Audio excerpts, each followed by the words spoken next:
ಒಬ್ಬ ಸಾಮಾನ್ಯ middle class ಹೈದನಾಗಿ ಕರುನಾಡಲ್ಲಿ ಹುಟ್ಟಿ ನಟನಾಗಬೇಕು ಎಂದು ಪಣ ತೊಟ್ಟಾಗ ಆ ಬಾಲಕನಿಗೆ ಇನ್ನೂ ಎಳೆಯ ಪ್ರಾಯ.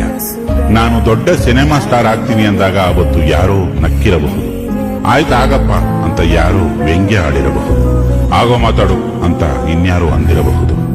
ಆದರೆ ಆ ಬಾಲಕ ಇವರಾರ ಮಾತನ್ನು ಕೇಳದೆ ಕೇವಲ ತನ್ನ ಮನಸ್ಸಿನ ಮಾತು ಆಲಿಸಿ, ಕೇವಲ ಆತನ ಕನಸನ್ನು ಮಾತ್ರ ನಂಬಿ ದೃಢವಾದ ಹೆಜ್ಜೆಗಳನ್ನಿರಿಸುತ್ತಾ ಕನಸನ್ನು ಬೆನ್ನಟ್ಟಿ ಬೆಳೆದ.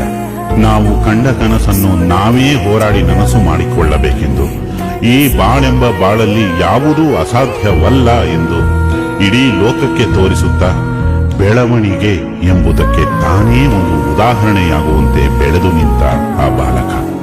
ಮುಗಿಲೆತ್ತರದಲ್ಲಿ ನಕ್ಷತ್ರ ಹಿಡಿಯುವ ಒಂದೇ ಗುರಿ ಇಟ್ಟುಕೊಂಡು ರಾಕೆಟ್ನಂತೆ ಚಿಮ್ಮಿದ ಆ ಬಾಲಕ.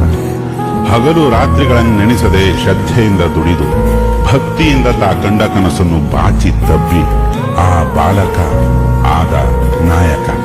ಬೆನ್ನಟ್ಟಿದ ಕನಸಿಗೂ ಮುಂದೆ ಸಾಗಿ ಇನ್ನೊಂದು ಅಸಾಧ್ಯ ಗುರಿಯನ್ನು ಮುಟ್ಟಿ ಯಾರೂ ಊಹಿಸದ ಇನ್ನೂ ಹಲವಾರು ಗುರಿಗಳನ್ನು ಮುಟ್ಟಲು ಪಣ ತೊಟ್ಟು ಈ ನಾಡಿನ ಅತ್ಯಂತ ಹೆಮ್ಮೆಯ ಅನ್ಲಿಮಿಟೆಡ್ ನಲ್ಮೆಯ ಸ್ಟಾರ್ ಆದ ಆ ಬಾಲಕ.